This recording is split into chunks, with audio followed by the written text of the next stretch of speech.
So our stack backers, that's what we're going to do next. Luke Kuechly is the best.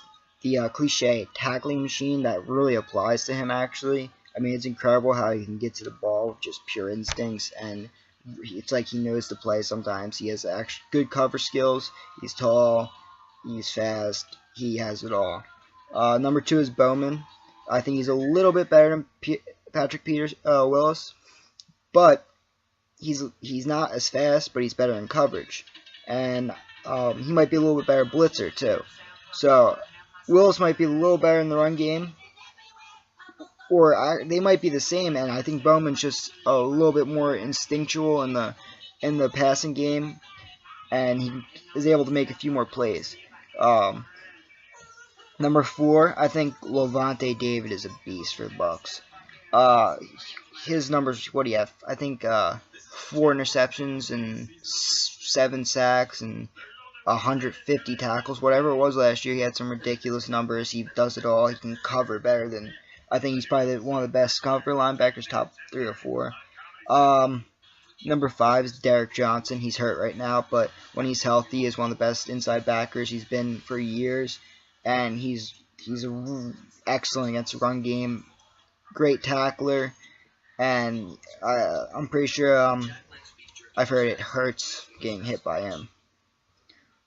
Now number 6, he's suspended right now, Darrell Washington, but when he's healthy, he's probably one of the best all-around players. He might not be as great in the run game as most of these guys, but he's the best at blitzing from the inside spot, and he is really good in coverage. So his overall game is what separates him, especially his blitzing. After I have him, I have Thomas Davis. His coverage skills are insane. As far as the linebacker, he's definitely the best coverage linebacker on this list. Him and Kuechly are probably actually they're the second best duo besides Patrick Willis and Bowman. Obviously, if you have the second and third best player at their positions, or arguably the first and second, you could even say, you're gonna have the best duo. But yeah, as far as having Thomas Davis and Luke Kuechly, that's pretty close because they fit the scheme. They're different schemes, and those two fit the scheme as far as Kuechly being a Mike in a 4-3 perfect, and Thomas Davis being a great will linebacker and with the cover skills, and Willis and Bowman both inside guys in the 3-4. It's a little bit different. Now number 8, I got Vontaze Burfict. He just sounds like a load. Like, he can take on blocks and shed and get to the tackles. He is always second or third in the league since he's been, even as an undrafted rookie, he was in the top 3 in tackles because he had a lot of questionable things going on in college as far as attitude problem, but he's actually been very good in the pros, it seems like, and he's been an all-pro player basically. 9 and 10. This was hard. I really couldn't see these guys after that. There wasn't many guys I thought were elite like the first 8. But Cushing, he's been doing it for a while. He's a very good player. He can get to the passer. He can get sacks. So I think that's big for a linebacker. Doing it all, especially in that 3-4 scheme. Also, Sean Lee, he hasn't been playing a lot. He's been injured. But when he was healthy, he was able to get tackles a lot. He was very good in the passing game because they played that cover 2, and he has that range, kind of like a Urlacher did with the height and be able to take away a lot of ground in that middle of the field. Some guys also in the conversation, Bobby Wagner for the Seahawks. He is not mentioned much because, the Legion of Boom and all, but he's very athletic. He can make a lot of plays, and he's a young guy getting better. Gerard Mayo, he's been up and down throughout the years, but he's always, average or better. And he's probably the most consistent player besides maybe Chandler Jones on that Patriots defense. Also, right now, Michael Kendricks before he got hurt, he was looking like he was one of the best linebackers in the league.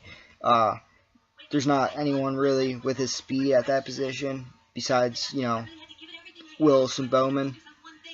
But he really is a playmaker because he was our best pass rusher, our best coverage guy, and he was just as good in run coverage as D'Amico Ryans for the Eagles. So I think he's coming up in there as far as being one of the best overall linebackers, and he's definitely one of the best playmakers there. And also, you can't forget Lance Briggs.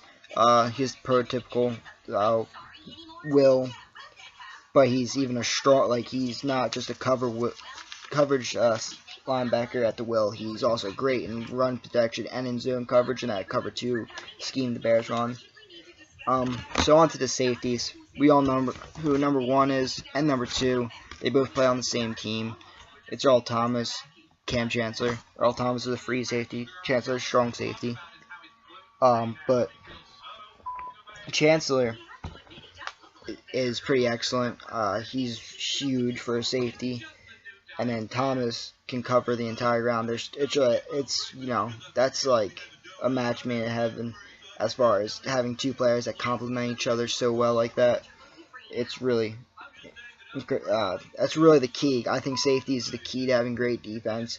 If you look, a lot of the great defense through the years, the Steelers when they had Palomalo, when the Eagles were good defense, that was when they had Dawkins. When I just think safety, because you're covering up the back end. Teams that have really good safeties can clean up a lot of mistakes from corners and linebackers, especially if you have the special type safeties. Now in third of 3, this guy's not really known a lot. Charge safety Eric Weddle, but he's all over in the run game. Covers a lot of ground, makes plays on the ball, and he's been doing it for a while. So he's a very experienced guy. Now, number 4, I want to go with Devin McCourty from the Patriots, Rutgers pride. He is a converted corner, so that gives him unique cover skills that I don't think any other these safeties really have, as far as man-to-man coverage skills. Next, I would say Jarius Burr is next, but I don't know how much I buy him because he isn't versatile, and I think versatility is key for safeties. He really is the guy, you let sit back in zone, and he gets to read the field and runs to the ball, and he makes a lot of plays doing this, but I prefer a guy that you can line up in the box, line up man-to-man, or line up deep.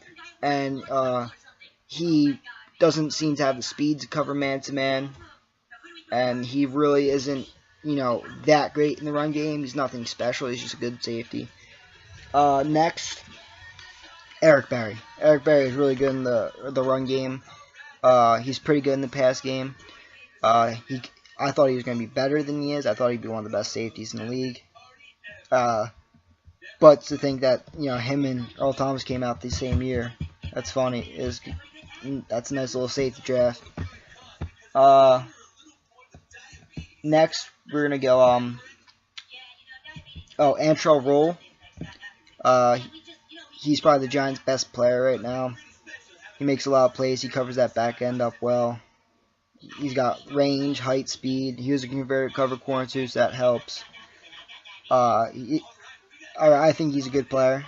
My next few players are going in. These are like it's not the elite guys anymore. But Antoine Bethea has been doing well. He's a great run guy, pretty good in zone. He's still a veteran and he's a smart player. Dante Hittner. I'm not sure how he's doing on the Browns, but I'm pretty sure he looked good. And he really can hit, and he's really good in that box. He took over for T.J. Ward, and I'm not sure if they downgrade by losing T.J. Ward, who is my 10th.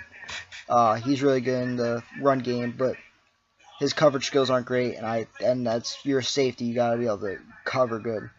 Right now, some mentions. Palomalo, I didn't leave him. I think he's lost a step, and he's starting to be on the decline. Rashad Jones, he's really one of the better strong safeties, and he plays for the Dolphins, for you that don't know. He's probably the third best defensive player besides Wake. And then right now, Malcolm Jenkins has been excellent for the Eagles. I really like. I only mention him because he can cover deep. He's been playing a lot of center field. He's playing man to man. He's been playing in the box, and I think that's very valuable to a defense. Being able, especially because you got Malcolm Jenkins. He was another converted corner. You can stay in base personnel against 3 wide because you can line him up against the slot if you really want, and that lets you, if a team has a heavy run game, you can stay in your base and stop that run while still covering up the receivers.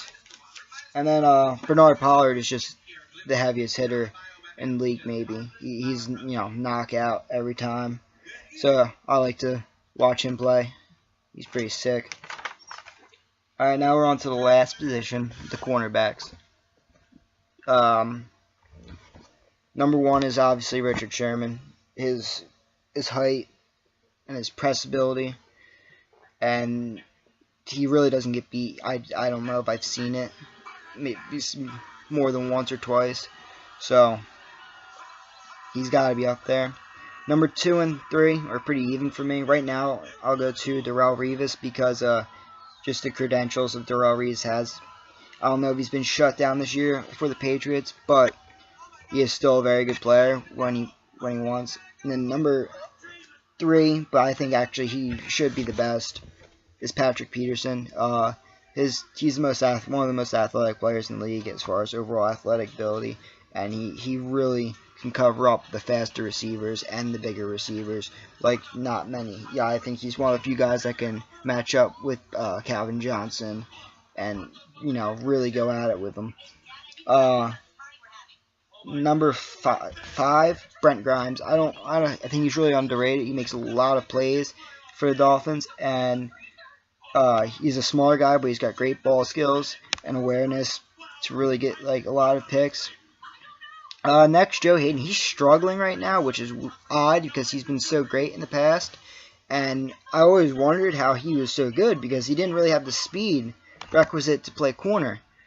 But then, right now Mike Pettin took over as their as their head coach, but he runs that sort of like the jet scheme where they like to leave their corners on the island, and that's why I just drafted Justin Gilbert so high, because he has potential to be a Patrick Peterson player.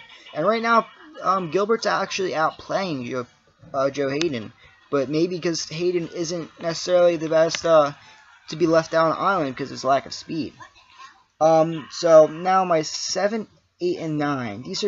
This is kind of where it got hard because oh wow, I skipped actually who was listed as 4. Aqib Talib, the Broncos' new corner.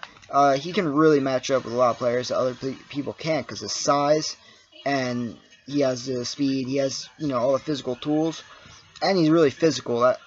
He really likes to hit for a corner, which helps.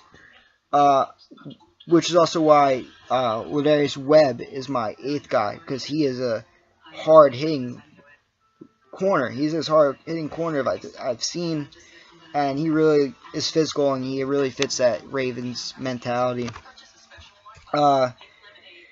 Also, you gotta respect Vontae Davis for the Colts. He's really good. I don't know if he's elite, but he's pretty good.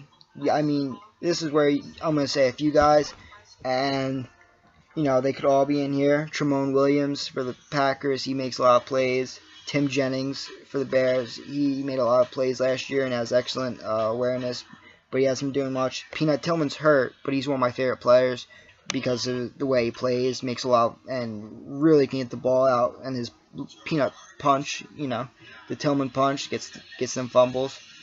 Also, Rutgers and New Jersey native Jason McCourty, Devin McCourty's brother. He had a breakout year for the Titans last year, and this is a guy that I really like. The Bears' first pick, Kyle Fuller. I really like his style of play. It's very similar to Peanut, but he's taller, and he is physical. He has everything you'd want from corner, and he is very smart and has excellent intangibles.